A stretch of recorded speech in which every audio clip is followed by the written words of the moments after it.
Assalamualaikum warahmatullahi wabarakatuh.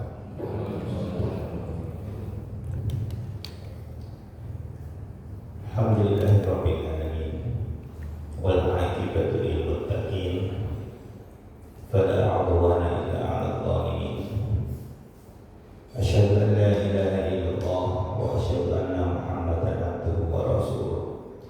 Allahumma shalli 'ala Muhammad wa 'ala ali Muhammad wa 'ala alihi wa ashabihi ajma'in. Rabbi shrah li sadri wa yassir li amri wahlul 'uqdatam min lisani yafqahu qawli, amma ba'du. Jemaah sekalian yang dirahmati oleh Allah, alhamdulillah, monggo kita sedaya sareng-sareng senantiasa mengucapkan rasa syukur kepada Allah Subhanahu wa taala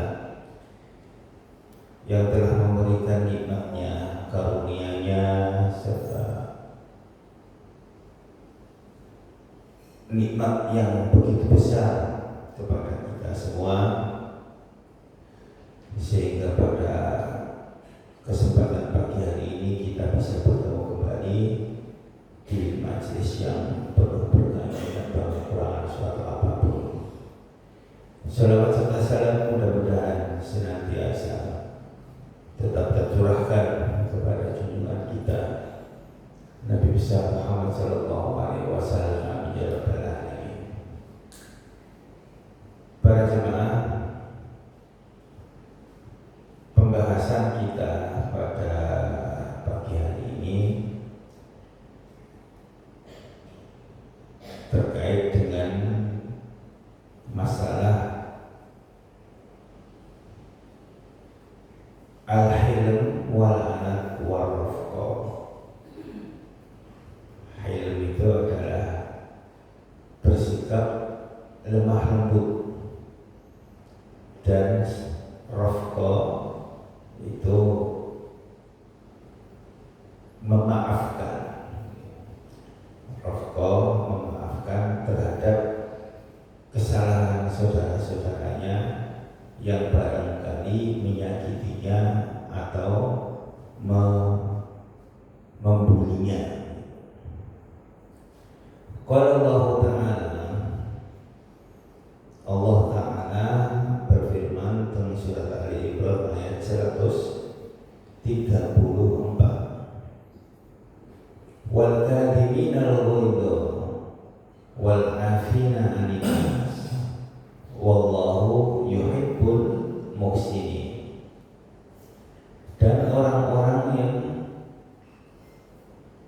bisa menahan emosinya yang begitu besar, wal 'afina 'anil nas, dan dia memaafkan dari para manusia yang menyakitinya. Wallahu yuhibbul muhsinin, dan Allah suka kepada orang-orang yang berbuat kebaikan.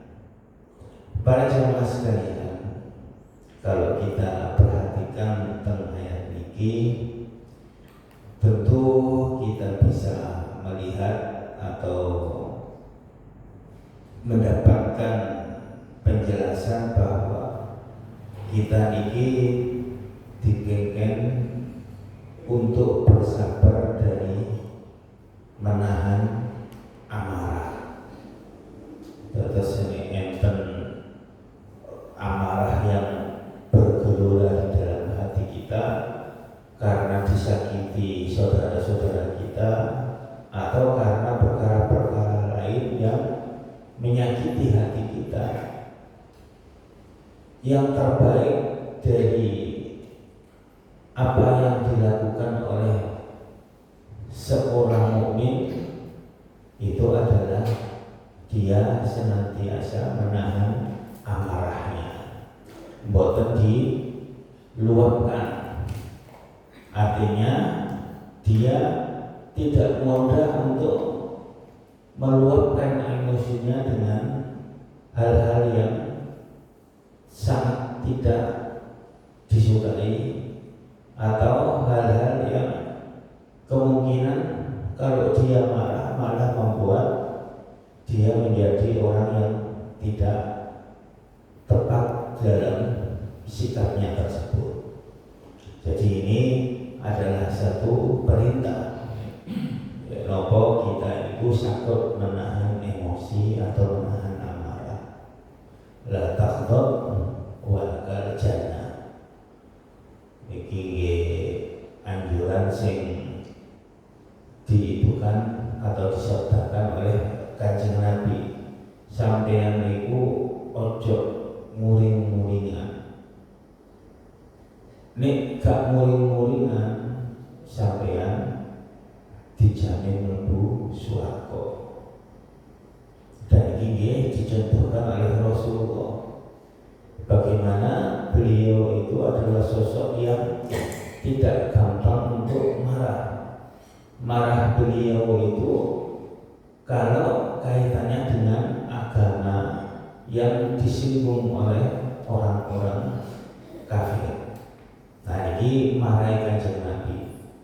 Tapi kalau marahnya itu hanya karena Kanjeng Nabi disakiti, dicela harga dirinya, bapaknya beliau hanya tersentuh mawon. Bahkan Kanjeng Nabi itu sering memaafkan tiang sing hendak membunuhnya. Padahal orang itu mau membunuh beliau terang-terangan pun. Tapi Kanjeng Nabi senantiasa memaafkan orang yang hendak membunuhnya itu. Makanya dakwah Rasulullah SAW senantiasa menjadi dakwah yang diikuti. Kenapa? Karena rasa maaf Rasulullah ini, Masya Allah. Umpamanipun nek Kanjeng Nabi niki orang yang gampang meluapkan amarahnya. Orang-orang jahiliyah itu ketika Fathul Makkah sing tahu mateni pamane Hamzah bin Abdul Muthalib itu tentu akan dibunuh. Tapi Rasulullah memilih untuk memaafkan. Demikian pula ketika di Fathul Makkah itu banyak orang-orang kafir yang menyakiti Rasulullah, menyakiti hati beliau dengan kata-kata. Niku dimaafkan oleh Rasulullah. Bahkan semua orang kafir itu kan benci, benci dari Kanjeng Nabi. Semua orang kafir itu mereka memerangi Kanjeng Nabi sampai ditaklukkannya Fathul Makkah itu. Tapi kemudian apa yang terjadi? Rasulullah SAW memaafkan mereka semua. Bahkan orang-orang yang ditarget untuk dibunuh karena saking kerasnya memusuhi Rasulullah, itu yang dimaafkan juga ada. Karena dia melarikan diri dari Makkah. Umpamanipun sinten Ikrimah bin Abu Jahal. Ikrimah bin Abu Jahal ini masuk tokoh sing sangat keras memerangi Kanjeng Nabi.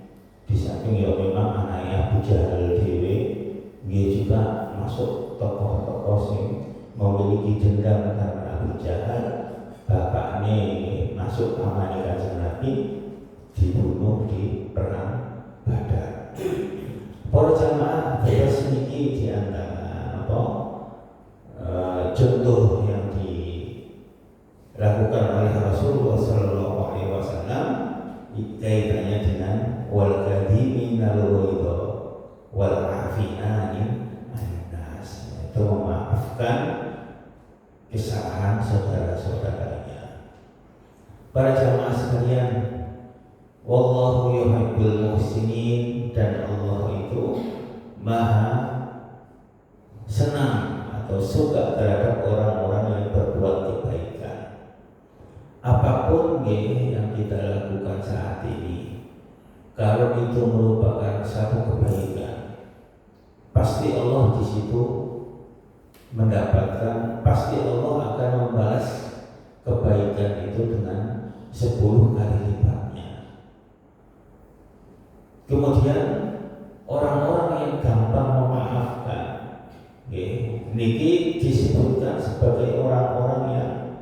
senang untuk berbuat kebaikan itu.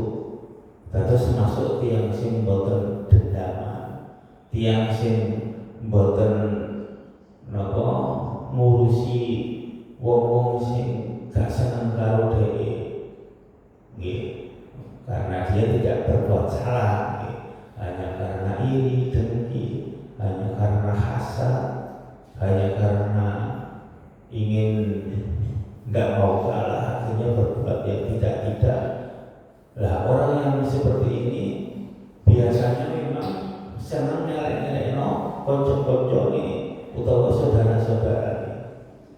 Lah yang dilakukan atau yang kita lakukan ketika menghadapi orang yang seperti ini, ya Al-Quran dan Sunnah sendiri memerintahkan untuk memaafkan orang-orang yang seperti ini.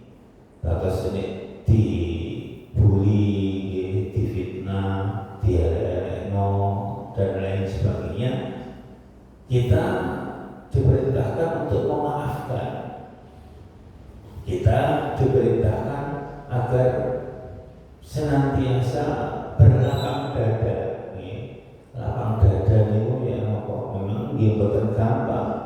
Wong dielek-elekno ngono kita maafkan begitu saja. Ya enggak gampang. Ya kalau kita mau membalas, ya balasnya dengan sesuatu yang napa sing sepadan. Karena Al-Quran itu memang memberikan aturan yang tegas. Agama itu secara tegas menyampaikan nek an-nafsu bin nafs wal udhuna bil udhuni wal aina bil aini niku memang perlu wong iki gak sakarepe dhewe. Nek mereka membunuh ya balas dengan membunuh. Wong ini membunuh itu dosa, itu tegas, tidak apa-apa. Nek menyakiti dengan umpamanya telinga, atau telinga ya diketok telinganya. Jadi Islam itu memerintahkan kita untuk tegas dalam menentukan hukum, tegas dalam bersikap saat ada orang yang berbuat salah kepada kita. Dan itu memang fitrah kalau wong dipateni mari ngono apa dicolong mari ngono malah dikekno barang liyane kan nggih mboten enten. Umpamane ditempilin pipi kanan malah dikekno pipi kiri, boleh ditempilin mana nggih mboten enten sikap supaya ngoten niku. Tetapi sikap yang tegas yang kaitannya dengan kisos itu tidak menafikan adanya pemberian maaf. Dan itu Islam tidak menafikan kita untuk memberikan maaf kepada orang-orang yang berbuat khilaf terhadap kita. Di mana ketika kita melakukan perkara yang seperti ini, maka itu lebih baik, afdal daripada kita memberikan balasan yang setimpal meskipun itu dibenarkan. Para jamaah sekalian yang dirahmati oleh Allah, niki perkara ini sebenarnya sederhana, cuman prakteknya itu susah banget.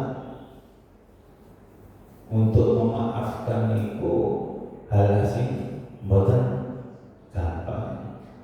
Tapi seorang mukmin memang harus seperti itu perilakunya.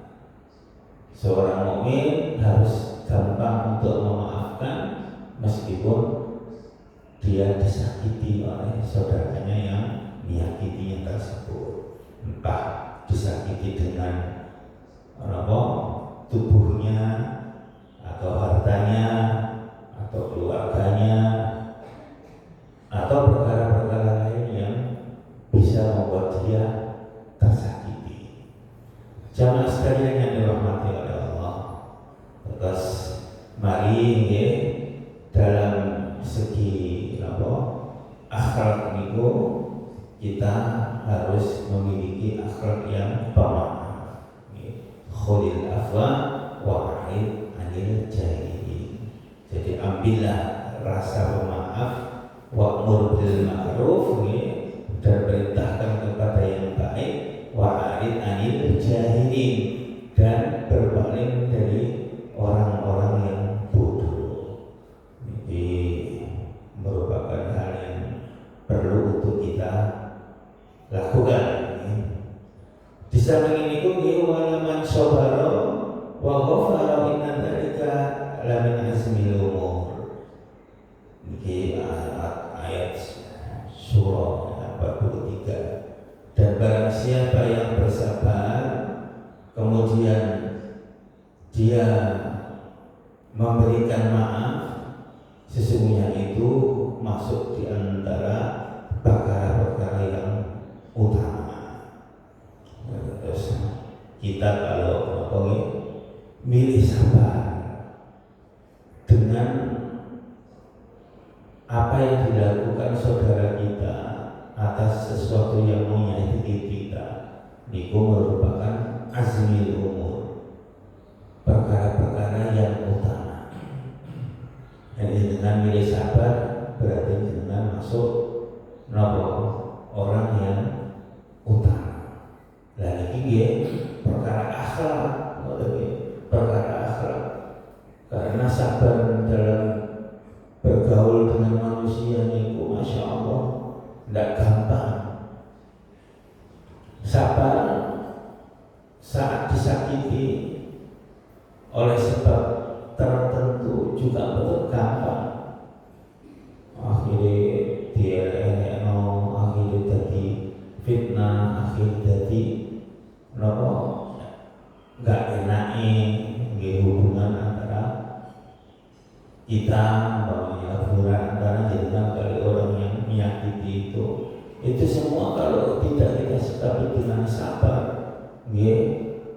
runyam jadinya, jadi runyam. Makanya kita harus timbang-timbang betul apakah kita itu mampu untuk bersikap sabar sehingga tetap dalam kondisi tenang, tidak membalas dan lebih baik memaafkan, atau kita memang kalau sudah betul sabar mali dan itu diulang-ulang kesalahannya terhadap kita, boleh kita untuk menuntut orang itu agar agar boten ngelek-ngelek kita. Terus hal-hal yang seperti ini dibenarkan, tapi sabar itu sabar terhadap apa yang kaitannya dengan kekhilafan saudara kita itu memang diperlukan dalam sikap kita menghadapi perkara yang tidak mengenakan hati ini. Dalam hadis ini disebutkan bahwa Ibnu Abbas radhiyallahu anhu qala Rasulullah sallallahu alaihi wasallam al-asajja Abdul Qais inna fika khoslataini yuhibbuhumullah al-hilmu wal anat. Sesungguhnya padamu itu ada dua sifat yang yuhibbuhumullah, yang disukai oleh Allah. Apa itu? Al-hilmu wal anat. Hilmu itu sikap lemah lembut, dan anak adalah tidak membalas, tidak gampang membalas dari orang yang menyakitinya. Para jamaah, terus al-hilm, lemah lembut, itu merupakan sikap yang ada pada seorang mukmin. Neng wong mukmin itu senang muring-muring, boten lemah lembut. Kira-kira jenengan itu senang apa boten? Tentu boten senang. Enten wong sing terkenal muring-muringnya, gampang temperamental. Tentu orang-orang yang seperti ini Itu berbeda dengan orang yang sikapnya lemah lembut, sikapnya itu kalem, enak, terus gampangan, enjoy. Lah ini tiang tentu banyak orang yang suka dengan orang yang bersikap seperti ini. Makanya kita dianjurkan dalam pergaulan itu kudune dadi wong sing gampangan, dadi wong sing lunan, sing enakan, sing ngentengno saudara-saudara kita yang yang membutuhkan umpamanya. Ini masuk kategori dalam arti hilm niki. Dan ini sikap Kanjeng Nabi. Hilm niku sikap Kanjeng Nabi. Boten temperamental, boten gampang titik-titik meplakan istilahnya, boten muring-muringan. Para jamaah sedaya, terus apa-apa yang kaitannya dengan akhlak terpuji, al-husnul khuluq, itu harus kita jadikan perilaku kita. Insyaallah nikmatan kita ini mungkin sing temenan. Bedane mungkin sing temenan karo sing boten iku ciri didelok akhlake mawon. Didelok dugi perilakunya setiap hari di hadapan para manusia. Wong niku pun bisa delok, wong juga sangat delok. Si fulan niku wong ini, si fulan niku ngene, si fulan ngene. Nah niku kan saged didelok dari masyarakatnya. Sing umpamane ditakoki ngoten saged memberikan jawaban. Si fulan kae apa sih? Mesti saged iku ngene. Akhirnya bisa ketemu wong iki elek utawa apik, wong iki mukmin temenan utawa boten. Ngene boten tepak akhlake ya iki dudu mukmin sing temenan. Nek boten tepak prilakune berarti piyambake iki dereng melambangkan mukmin yang sejati. Terus ini yang harus kita jadikan perhatian sehingga dalam kita bergaul dengan para manusia di suatu masyarakat, hendaknya kita perhatikan akhlak kita, hendaknya kita renungi betul, hendaknya kita memberikan penilaian juga terhadap kita, apakah kita ini akhlaknya sudah betul atau belum, apakah akhlak kita ini jelek di mata masyarakat atau tidak. Karena masyarakat itu saksi, masyarakat itu saksi. Makanya ini enten mayit, lewat.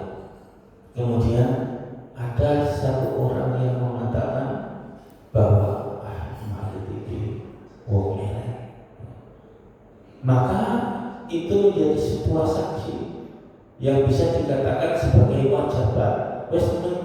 Mungkin wong iki elek temenan. Wong iki elek temenan. Terus saksi-saksi yang kaitannya dengan ketika melihat jenazah, kemudian batin kita itu malas nyolati. Nah itu memang menjadi hal yang memang benar. Sebaliknya kalau ada seorang yang digotong atau si mayit itu, kemudian dia atau ada orang yang mengatakan dia ini orang baik, maka itu memang betulan bahwa dia orang baik. Makanya dikatakan dalam sebuah riwayat, sinten kemawon sing meninggal, kemudian ada 3 orang atau 4 orang yang mengatakan atau bersaksi bahwa orang ini baik, maka berarti orang ini baik. Ini perlu kita renungi bersama.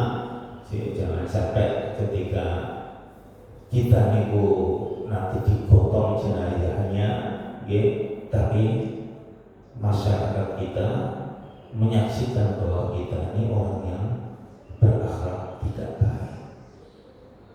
Para jemaah sekalian, ngeri sebenarnya urip niku kudu ngeten iki nggih, pancene hidup niku kudu duwe napa duwe perilaku sing memang niku merupakan kewajiban dari agama.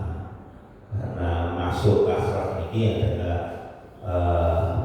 ciri dari keimanan seorang mukmin itu.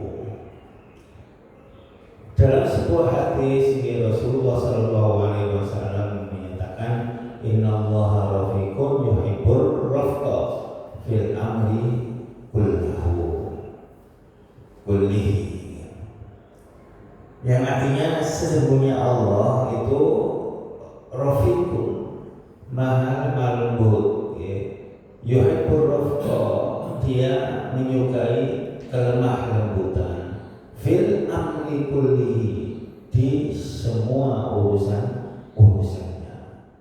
Ini hadis muttafaqun alaih.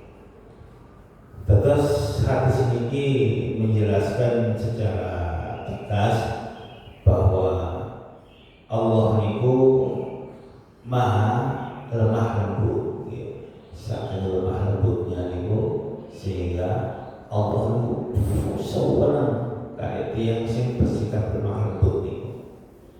Delok lemah lembut niku Allah senang. Lah kalau wis senang niku ya artisipun Allah akan memberikan ganjaran yang besar kepada orang yang bersikap lemah lembut itu, berakhlak lemah lembut.